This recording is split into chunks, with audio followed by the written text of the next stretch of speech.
नाज़रीन आदाब, आप देख रहे हैं INN चैनल। मैं हूं शेख अहमद अली। आज की खास बात में हम देखेंगे कई अहम कौमी और बैनुल अक़वामी खबरें।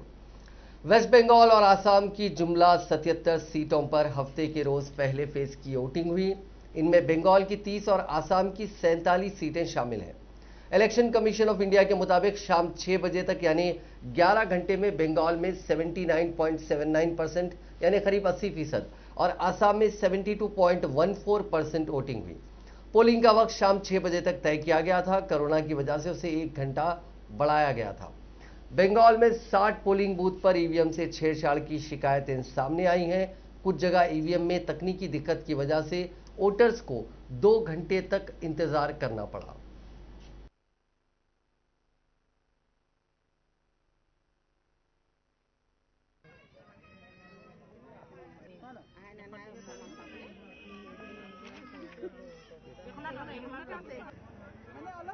মানুহ লাগিছিলে গোটেই সমস্যা মানে কি আমি জিকিমে বেলেগ খালি অকণ বেছি ৰ'দ দিয়া কাৰণে মানুহবিলাক অলপ কাজিয়া নেকি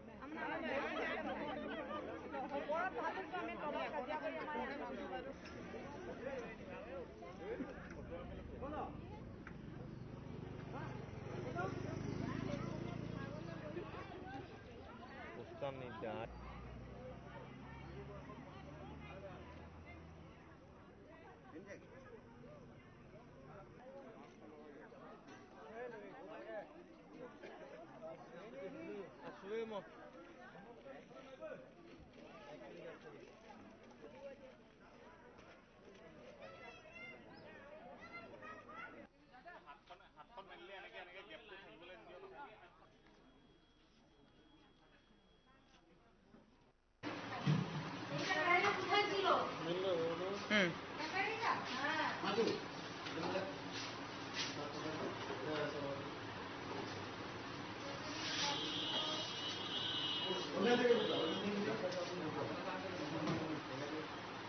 वेस्ट बंगाल की वज़ीर आला और टीएमसी सरबराह ममता बनर्जी ने खड़गपुर में वज़ीर आज़म नरेंद्र मोदी पर हमला बोला है। ममता ने कहा कि इंतखाबात के दौरान वज़ीर आज़म बांग्लादेश गए हुए हैं और वहां बंगाल पर तकरीर कर रहे हैं। ये इलेक्शन कोड ऑफ कंडक्ट यानी मॉडल कोड ऑफ कंडक्ट की खुली खिलाफ वर्जी है। हम इलेक्शन कमीशन में इसकी शिकायत करेंगे। ममता ने कहा कि कभी कभी वो कहते हैं कि ममता बांग्लादेश से लोगों को घुसपैठ कराती है, लेकिन खुद वज़ीर आज़म मोदी वोट मार्केटिंग के लिए बांग्लादेश चले जाते हैं। 2019 के लोकसभा इंतखाबात में एक बांग्लादेशी एक्टर हमारी रैली में शामिल हुआ था। बीजेपी ने बांग्लादेश की हुकूमत से बात की और उसका वीजा रद्द करवा दिया। यहां इंतखाबात हो रहे हैं तो आप बांग्लादेश में जाकर एक तबके से वोट मांग रहे हैं, अब क्यों नहीं आपका वीजा रद्द कर दिया जाए।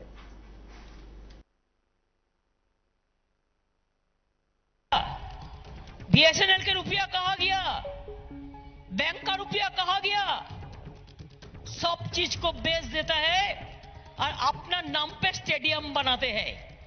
और देखो इधर में इलेक्शन चल रहा है और बांग्लादेश में जाके बंगाल का बारे में भाषण देता है। It is totally violation of the code of conduct of the election. कभी कहता है बांग्लादेश से सबको लेके ममता चलाया, इन्फिल्ट्रेशन कर दिया, और जाके आपने जाके वोट के लिए बांग्लादेश को अभी बांग्लादेश में जाके आपका मार्केटिंग करने गया।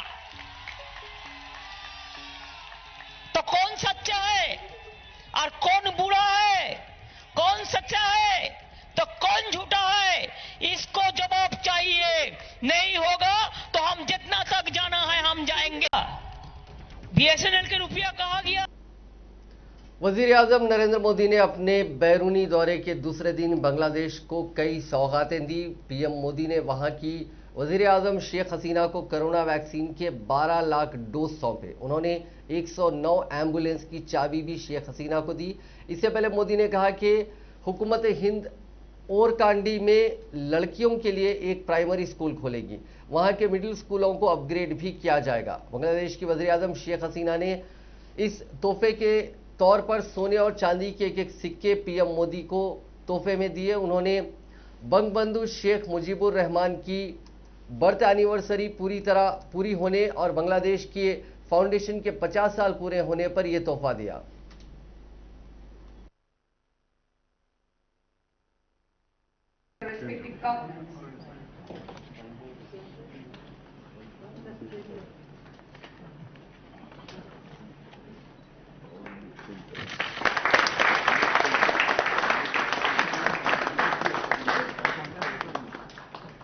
Thank you, Excellency. I now call upon Brigadier General Nahidul Islam Khan, BSP NGC PSP, Director General Bangladesh National Cadet Corps, and His Excellency Vikram Kumar Doraiswamy, High Commissioner of India, to Bangladesh to exchange the MOU between Bangladesh National Cadet Corps and National Cadet Corps of India to do the honor on behalf of the respective governments of Bangladesh. The Honorable Prime Minister of Bangladesh may kindly accept the representation of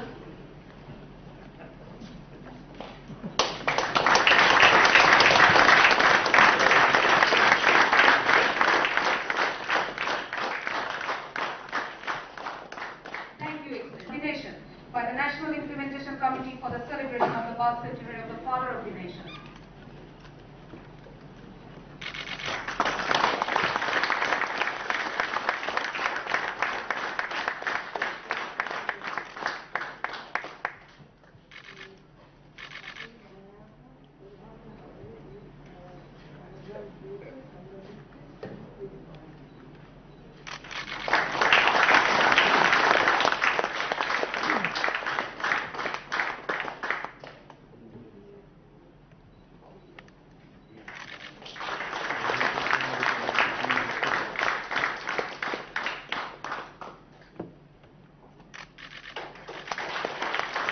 सप्ताह के बाद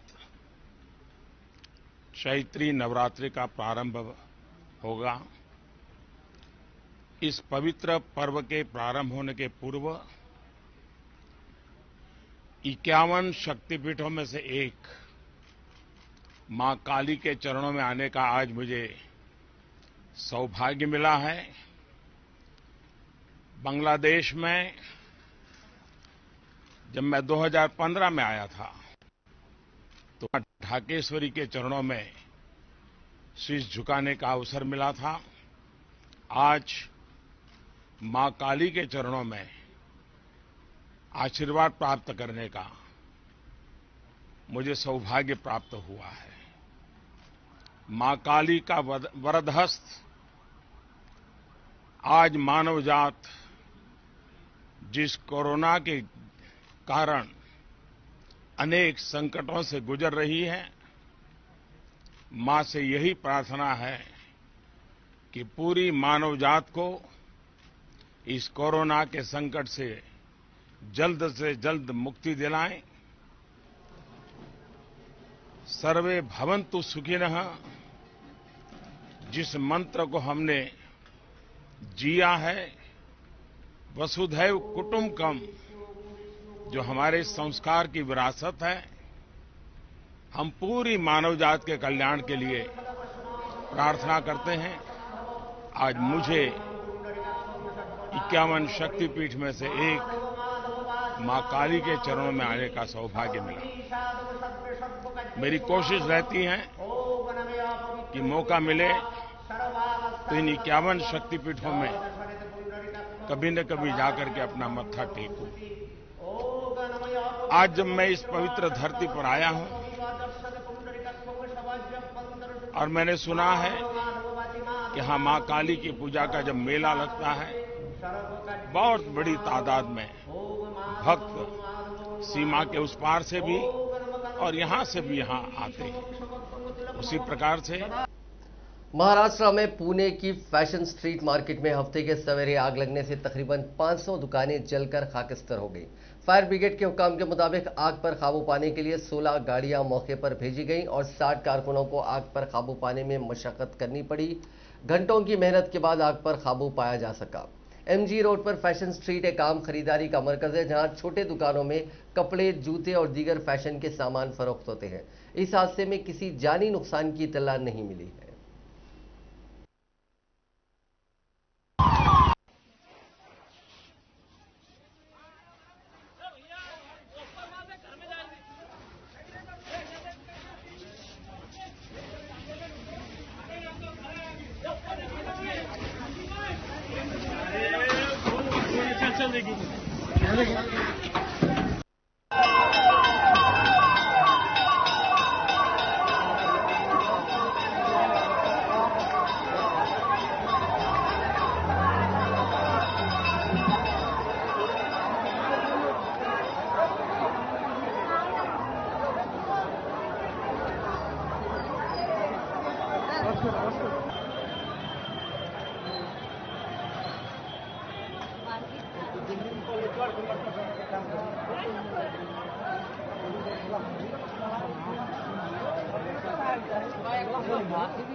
आज किसानों ने पंजाब में मुक्तसर जिले के मलौट में बीजेपी एमएलए अरुण नारंग को दौड़ा दौड़ाकर पीटा। इस वाकये में उनके कपड़े तक फट गए और उन्हें काफी चोटें भी आई हैं। अरुण नारंग अबोहर से बीजेपी के एमएलए हैं। नारंग ज़राई कानूनों की तायद में एक प्रेस कॉन्फ्रेंस करने मलौट आए थे। किसानों को उनके आने की खबर लगी तो वो मलौट में बीजेपी ऑफिस के बाहर जमा हो गए। किसानों को जमा होते देखकर पुलिस एमएलए को निकाल कर ले जाने लगी, लेकिन किसान उनके पीछे लग गए। पुलिस एमएलए को एक दुकान के अंदर ले गई। किसानों ने ये देख लिया और वो उस दुकान के बाहर ही धरने पर बैठ गए। ये देखकर पुलिस ने दुकान अंदर से बंद कर ली। इस बीच किसानों ने एमएलए की गाड़ी पर काली पोती और तोड़फोड़ भी की। कुछ देर बाद पुलिस नारंग को दुकान से निकाल कर ले जाने लगी। किसान भी उनके पीछे दौड़े। ये देखकर एमएलए और दीगर कायदीन जान बचाने के लिए तेजी से भागने लगे। पुलिस अहलकारों ने जब किसानों को रोकने की कोशिश की तो दोनों तरफ से झड़प शुरू हो गई। इस बीच किसानों ने एमएलए को पकड़ लिया और उनके साथ धक्का मुक्की करते हुए पीटने लगे और कपड़े फाड़ दिए। उसके बाद किसी तरह से पुलिस अहलकारों ने एमएलए को बचाया और अपने साथ ले गए।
कारोबारी मुकेश अंबानी के घर एंटीलिया के बाहर से बरामद स्कॉर्पियो मामले में एनआईए को एक बहुत बड़ा सबूत हाथ लगा है।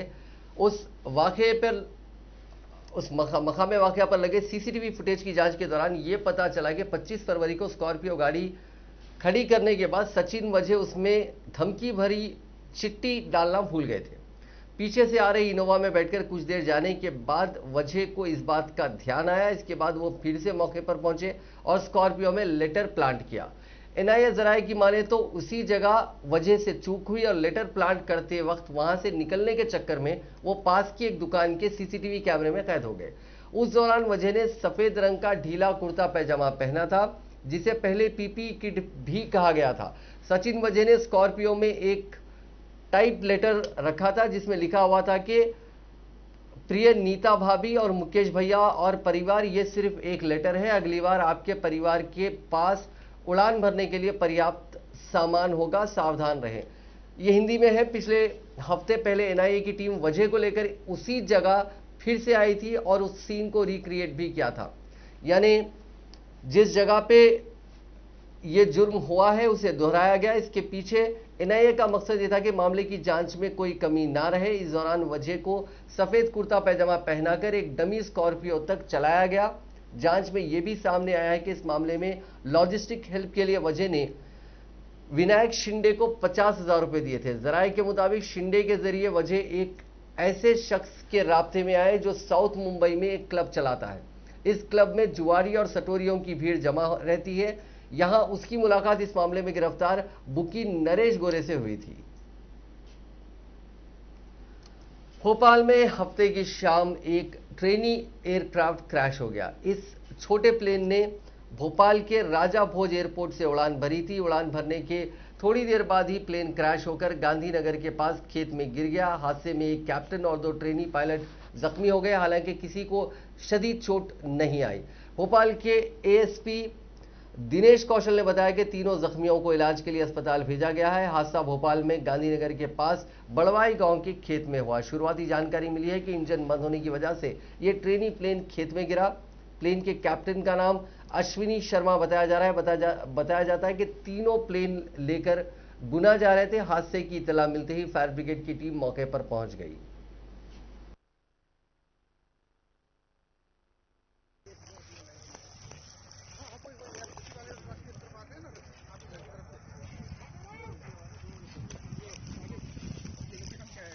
बिशनखेड़ी के पास है, बिशनखेड़ी गांव के पास।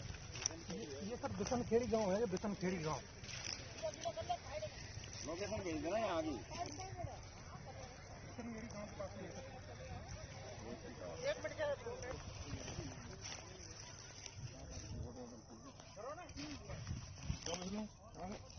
तुमको टिकली चले आए हमारे।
साबिक मरकजी वजीर स्वामी चिन्मयानंद को तालिबान से असमत दरी मामले में जुमे के रोज बड़ी राहत मिल गई। एमपी एमएलए कोर्ट ने चिन्मयानंद को असमत दरी मामले में बरी कर दिया है। इसके अलावा रंगदारी मांगने के मामले में मुतासिरा और उसके साथी को भी बरी जिम्मा करार दिया गया है। दरअसल असमत दरी का इल्जाम आयद करने वाली तालिबान और उसके साथियों पर चिन्मयानंद से रंगदारी मांगने का इल्जाम लगा था, लेकिन सभी मुलजिमीन को अदालत ने बेकसूर करार दिया। मीडिया में आ रही खबरों में बताया जा रहा है कि लखनऊ की एमपी एमएलए कोर्ट के खुसूसी जज पवन कुमार राय ने सबूतों की अदम दस्तियाबी में साबिक मरकजी वजीर स्वामी चिन्मयानंद उर्फ कृष्णपाल सिंह को फहाशत फैश वीडियो बनाने समेत तमाम इल्जाम से बरी कर दिया। फैसला सुनाते वक्त अदालत ने कहा कि फरीक इस्तेगासा मुलजिम के खिलाफ लगाए गए इल्जामात को साबित नहीं कर पाया। वाज़ेह है कि 2 साल कबल शाहजहांपुर में चिन्मयानंद के ट्रस्ट की तरफ से चलाए जाने वाले कॉलेज में लॉ की पढ़ाई कर रही एक तालिबा ने उन पर जिनसी इस्तेहसाल का इल्जाम आयद किया था। 27 अगस्त 2019 को तालिबा के वालिद ने शाहजहांपुर के थाना कोतवाली में एफआईआर दर्ज करवाई थी। इसके बाद सितंबर में चिन्मयानंद की गिरफ्तारी हुई थी। बताया जाता है कि जांच के दौरान ये बात निकलकर सामने आई कि तालिबा और उसका एक दोस्त चिन्मयानंद को काफी वक्त से ब्लैकमेल कर रहे थे। चिन्मयानंद की शिकायत पर पुलिस ने तालिबा पर 5 करोड़ रुपए के लिए ब्लैकमेल करने की एफआईआर दर्ज की थी। यह मुकदमा अलग से चल रहा था। इसराइल का एक कंटेनर जहाज आखिरकार जुमेरात को, माफ कीजिएगा, जुमे के रोज गुजरात के मुंद्रा पोर्ट पर पहुंच गया। इस पर जुमेरात के रोज मिसाइल अटैक किया गया था। इसराइल का इल्जाम है कि यह हमला ईरान ने करवाया था, हालांकि इसकी तस्दीक नहीं हो सकी। इंडिया की फॉरेन मिनिस्ट्री का कहना है कि वो इस हादसे पर बारीकी से नजर रखे हुए हैं, हालांकि गवर्नमेंट ऑफ इंडिया ने इस पर ऑफिशियल बयान जारी नहीं किया है। इजरायली कंपनी का यह जहाज तंजानिया से इंडिया की तरफ आ रहा था। इसी दौरान जहाज से एक मिसाइल टकराई, जहाज के एक हिस्से में आग लग गई और इंजन में कुछ खराबी आई। क्रू मेंबर्स ने आग को बुझा लिया। इंजन भी इस हालत में था कि उसकी मदद से आगे बढ़ा जा सकता था। पिछले महीने ओमान की खाड़ी में भी एक इजरायली जहाज पर हमला हुआ था। 25 फरवरी की रात एमवी हेलियोस रे के नाम से इस जहाज पर हुए हमले को लेकर इसराइल के वज़ीर-ए-आज़म बेंजामिन नेतन्याहू ने ईरान पर इसका इल्जाम लगाया था। वहीं ईरान ने इस इल्जाम से इनकार किया था।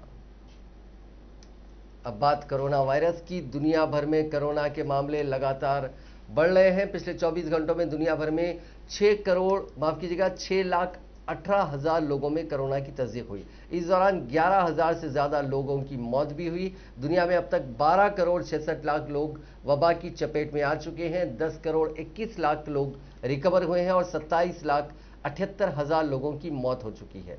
फिलहाल 2,17,00,000 लोगों का कोरोना का इलाज चल रहा है। वहीं अगर ब्राजील की बात करें तो ब्राजील में हालात दिन ब दिन खराब होते जा रहे हैं। वहां बीते 24 घंटों में कोरोना के 82,558 मामले सामने आए। इस दौरान 3,600 लोगों की मौत भी हुई है। उधर जर्मनी ने पड़ोसी मुल्कों के लिए ट्रैवल वार्निंग जारी कर दी। जर्मनी ने फ्रांस, ऑस्ट्रिया, डेनमार्क और चेक रिपब्लिक जैसे यूरोपीय मुल्कों के लिए कोरोना के बढ़ते मामलों के मद्देनजर सख्तियां बढ़ाने का फैसला किया है।